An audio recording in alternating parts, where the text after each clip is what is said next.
This is the most uncomfortable I've ever been on television. Quite honestly, if I had had my vote, it would not have aired. But since the decision was made to broadcast it, I want to warn you, what you're about to see is very difficult to watch. Tonight, the controversial episode you weren't supposed to see. Housewife Lauren Cleary will say anything in her attempt to win $500,000. Do you believe you might have been in love with a former boyfriend on your wedding day? Her truth leaves her family shocked and destroys her marriage. And just when she thinks it can't get any worse. This question will not be asked by me. It's by a surprise guest, your ex-boyfriend Frank. My God. If I wanted to get back together with you, would you leave your husband? Sometimes the truth goes too far.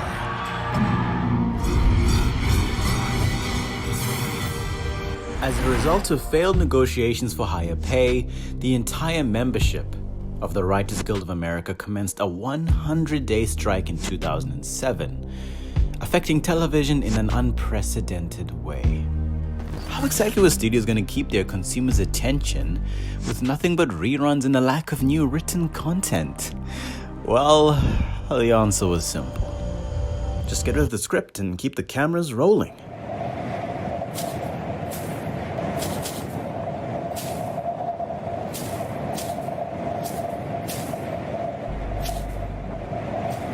This hailed in the renaissance of reality TV. In the period of 2007 to 8 alone, more than 100 reality shows debuted or returned to the air. Kitchen Nightmares, or as the other people call it, University Life, Say Yes to the Dress, Keeping Up with the Kardashians all rose to prominence in the absence of fiction. And among these shows came one of the darkest game shows to air, the first episode of Black Mirror before Black Mirror even premiered, The Moment of Truth. Adapted from a Colombian game show entitled Nothing But the Truth, the premise is simple. Before the show, a contestant is administered a polygraph examination and asked 50 questions, 100 in Season 2. And without knowledge of the results of this test, they are subsequently asked 21 of those same questions randomly on air, with each becoming progressively more personal and embarrassing. Did you ever drink alcohol while you were pregnant? Oh my God. Yes.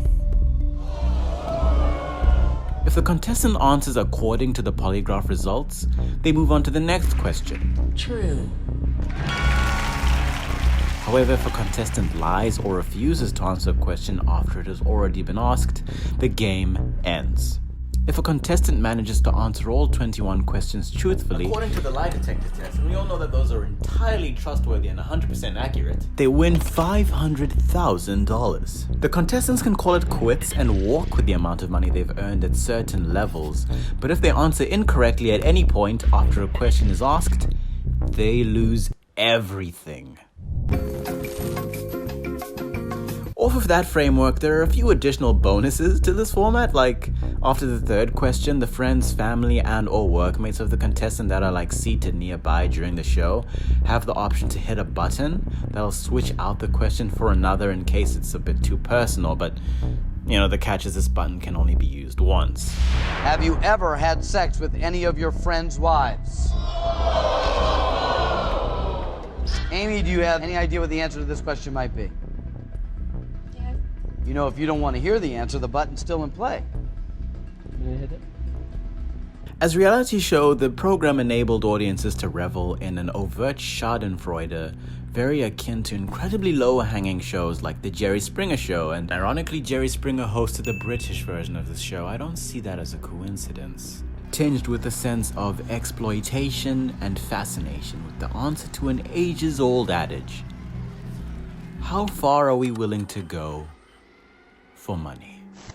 I get paid, it's done, whatever. And then I find out that the show is sold into the NBC passed, Fox picked it up and is sold into 20 countries based on the pilot. And now they make an offer to me. And I said, there's no way I'm doing this show. There's no way. My integrity's too high. Right. There's no way. They said, well, how about look at the pilot? So they sent the pilot home. I put it in, and Robbie, my wife, and Goldie Morgan, who went to school with Kels, watch it, and I'm waiting for them to go, this is horrible. And all they're doing is, well, what you have said, what you have said, just like you guys are doing. And they're going off. And then they made me an offer, and I'm a whore, and I took it. Scheduled to be released on the 23rd of January 2008 on Fox, The Moment of Truth was poised for success, debuting just after the massively popular American Idol to 23 million viewers, the biggest premiere of the time. Hosted by Mark Wahlberg, not that one, the show quickly rose to the top of the weekly ratings for its sensational, controversial tone. But it's clear people weren't simply watching because they enjoyed seeing the proceedings, as the show sparked a lot of divisive discourse. 8 out of 10 almost makes Jerry Springer seem tame. This show is the very definition of delightfully trash TV. It's amazing how horrible some people really are. I think I'm low, and then I watch this show and see that there are people much worse than myself. Have you ever regretted marrying your husband? Yes. Knew it. Do you think you could ever be faithful to just one woman? No. 1 out of 10. Depressing, awkward Jerry Springer style game show. This is the worst game show ever created.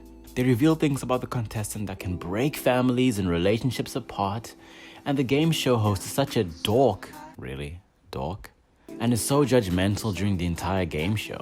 He even says things like, some truths are better left unsaid. if you think that way, then why are you hosting and supporting a show where things are said? This show will be cancelled and lives will be ruined in the process. The same idiots that go on the Jerry Springer show go on this show. It's not an uplifting game show. Do you blame your father for ruining your childhood? Button's still in play if you want. Yes. 10 out of 10. The truth is refreshing. I got sick of all these people complaining about how boring this show is, so I decided to comment myself. The Moment of Truth is a funny and exciting new reality series, especially compared to all the other crap that's on, cough, American Idol, Survivor. I love watching the contestants sweat when they get to a tough question, and their faces when they get caught in a lie. It also shows how much people are willing to do for money. Yeah, they might make it to 500,000, which is gonna get taxed down to crap, but at what cost? It's also a great opportunity for the nosy people of America to stick their nose in other people's lives and business, and find out all their dirty little secrets. And if we didn't like stuff like that, Desperate Housewives never would have made it. The only bad parts of the show are the frequent commercial breaks and silly dramatic pauses. However, the hilarity of it all more than makes up for it. Their revelations brought pain and devastation to the friends and families who came to support them. Katya, are you comfortable? I'm dying. I am so stressed out. I don't want to hear that answer. But that didn't stop their ruthless pursuit of cold, hard cash. Are we going to continue? All the way up. No. I want to keep going. Once I watched the first episode, they really lost me. They lost me so much, as a matter of fact, that I wished even further that the currently striking writers, as of the date this article is written, would make a deal already. 1 out of 10. The absolute worst game show ever. I have watched a lot of game shows over the years, and this has to be the worst of the bunch. The host is boring, the premise panders to the lowest tastes in American citizens, possibly even lower than the audience for Jerry Springer, if a show can even go that low. You have 12 truthful answers. Look at me, okay? I know you want $100,000. I want to give you $100,000. There's an answer you could give to this question that could be devastating to your marriage. I want it. Even if it means ruining your marriage. And finally, 4 out of 10. Like that little girl in the poem. Quote, there was a little girl and she had a little curl right in the middle of her forehead. And when she was good, she was very, very good. But when she was bad, she was horrid. This show reminded me of that little girl in the poem. It started out well, actually. The earliest contestants didn't have to reveal any earth-shattering information, and some of the answers actually seemed cathartic. Do you think you're a better mother to your children than your mother was to you? I That's a tough question. That is a tough question, Mark. That's not a black and white question. It's not yes or no. If you were to answer that question, Leah, I know this is a very sensitive question, but how would you answer that? Do you think that she's a better mother to her kids? I hope so. You hope so. Do you feel that possibly you weren't the best mother to her? I was the best that I could be. I don't know anything about your relationship with your daughter except that I see a beautiful, incredible adult sitting in front of me, so you must have done something right. She did a lot right. One man told his son that he had not gambled away his college fund, as his mother had always claimed. His answer was declared correct, and a father-son hug ensued. Another man admitted that he belonged to the hair club for men. He seemed relieved and happier now that everyone knew. And finally, there was Ray, the zenith for the series. He was a jovial, lovable, blue-collar worker. His only bad revelations were that he looked at dirty magazines and occasionally fantasized about other women. But when asked if he would cheat on his wife if he knew she'd never find out, his answer was an emphatic and truthful no. Another question revealed the fact that he was hurt when his wife's parents refused to attend their wedding, but even that admission seemed to have a healing effect on both him and his wife. That hurt more than anything in the world. Now my question is, why? My family should be happy for me, but it isn't. So that hurts. Yeah, it's deep for me. Ray left with $100,000 and smiles on everyone's faces. After that, the healing moments we'd witnessed in earlier shows never seemed to happen again. Another man admitted that he falsified documents at his job, leaving him open to possible criminal prosecution. One more contestant brought a ray of hope when he told his wife he had not dated any of her sisters prior to dating her. She was delighted with the news, and he smiled and added, "I told you so." But then the last question was, have you ever cheated on your wife? And he admitted that he had. Would you say your wife is the most attractive woman you ever dated? No? Have you ever had sex with any of your friends' wives? Yes. She's like a sister to me, and I haven't known for 9 years. Michael and his wife are going through a period of healing after uncovering some extremely difficult wounds in their marriage. With his prize money, he has decided to buy his wife breast implants. See, he did win the $100,000, but his wife was clearly devastated. I never saw the show again after that. It had its moments, but the truth was it did more harm than good. Every negative aspect of the exploitative show culminated in the controversial 5th episode of the first season. Welcome to a special Monday night edition of The Moment of Truth. This episode was so controversial, it sparked a long debate as to whether or not to air it at all. Quite honestly, if I had my vote, it would not air. It is the most uncomfortable I've ever been on television, asking these questions and listening to the answers that were given. But in the end, it was decided that this episode should air. I will tell you, however, that the truth is often not pretty. So here it is. Exemplifying every horrible trait of the show, every second of this episode delights in the abject misery of the contestants' family and the chaos they wreak, deliberately portrayed as entertaining. Lauren, the lady in question, unashamedly destroys her entire reputation, relationships, and even occupational opportunities in less than an hour with a shocking conclusion. Oh my. This is your ex-boyfriend, Frank. Do you believe I'm the man you should be married to? I want to be honest and say yes. Despite having the option to stop and leave with the $100,000, Lauren pushes forward and continues, only for this to happen. Question 17. Do you think you're a good person? Honestly, I think I am a good person. That answer is false. Almost like some sort of twisted poetic justice, Lauren leaves with nothing but a shattered reputation and a ruined marriage. A yet unbroken trend common among reality television is affording a platform to demonstrably repugnant and vacuous members of society. And The Moment of Truth doesn't only acknowledge this, but explicitly advertises this aspect of the show as captivating and exciting. And tonight, it's the season finale, and we've saved the very worst for last. She may be the most ruthless contestant yet, willing to say anything to win $500,000. Lauren did an interview with the New York Post where she revealed her motivation for reaching the end was achieving fame and fortune. I mean, she was an aspiring actress after all.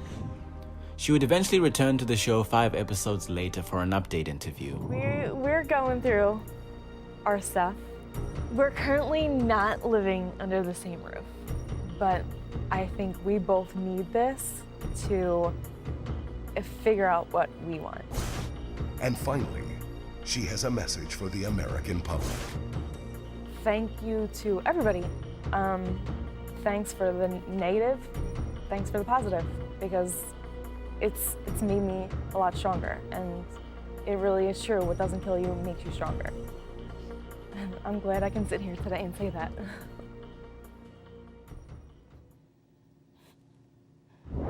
It would make sense then that the show wouldn't have much longevity, given that its philosophical premise depended on its established absurdity being stretched to a breaking point where they wouldn't have the ability to top themselves. I mean, there are only so many controversial things you can ask, and only so many people willing to humiliate themselves on live TV for money. I had a hard time with the show because right off the bat, whether the person says, I cheated or not, that's shocking and fun and great. People love to watch that. But then you need to have some other moments where people are heartwarmingly honest.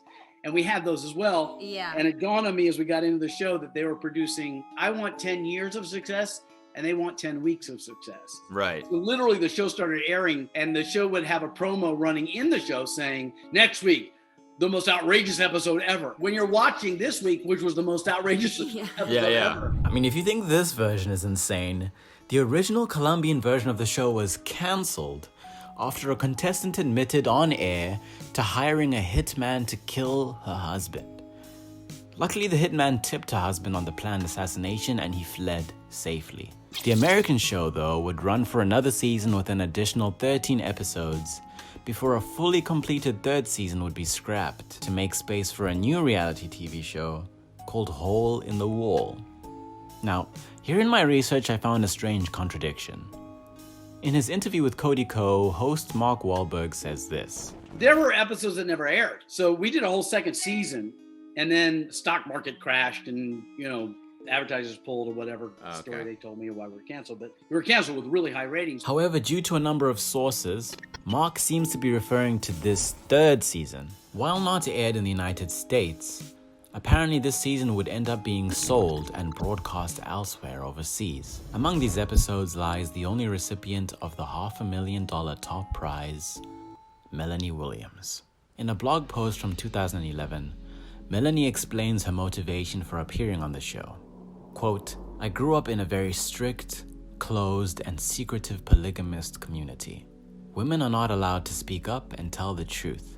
And if we do, we are told that we are traitors and will burn in hell.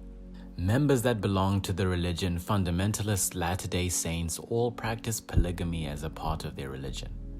They believe that they are justified because Abraham in the Bible had more than one wife and he was considered a great man of God. I was attracted to the lie detector show The Moment of Truth because I was tired of everyone in polygamous communities lying about what really goes on behind closed doors in these isolated communities. I wanted to go on the lie detector and be a voice for the young girls who are pressured to be married before they figure out who they are. Very similar to the show canceling question from the Colombian version of the show, the $500,000 question is even grimmer than you might expect, crossing over into the territory of uncovering a felony offense. For $500,000, Melanie Williams. Question 21. Do you believe your father, as an adult, has ever had sexual relations with a minor?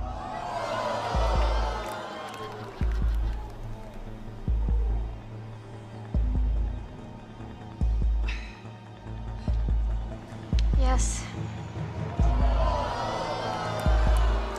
That answer is true. Even by this show's standards, this episode is much bleaker than usual. And since Melanie's intentions were so empowering, it really is a shame that it wasn't even aired in the States, instead of many of the narcissists from previous seasons. As the only winner of the show though, maybe that title can illuminate her cause more. My biggest regret about going on that show was that I forgot to say that all women in fundamentalist Latter-day Saints communities deserve to be loved, respected, protected, and appreciated. Many of these women are being used for men's personal agendas in the name of God. When men take advantage of these young women, it is not God anymore.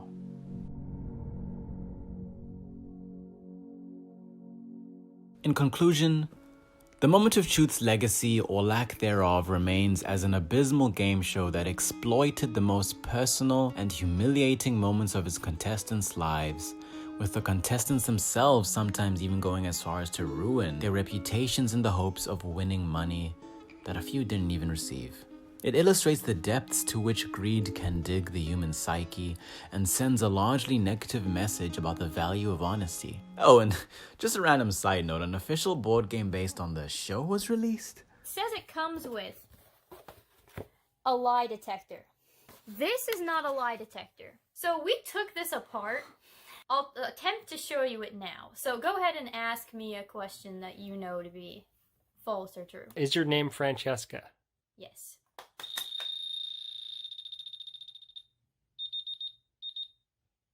Okay, at least we have proof that it doesn't work. Basically, it's complete BS, and it's randomly circuited to go red or green.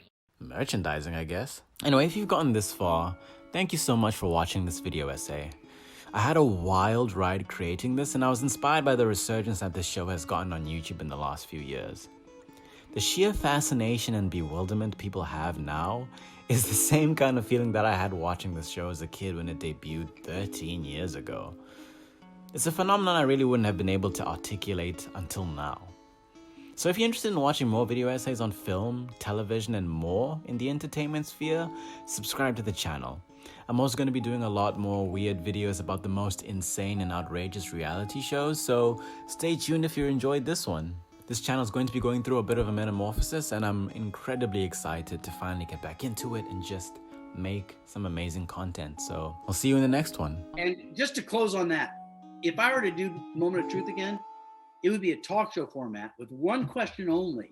Yeah. And more exploring, why did you hold that to be true when it proved that it wasn't true?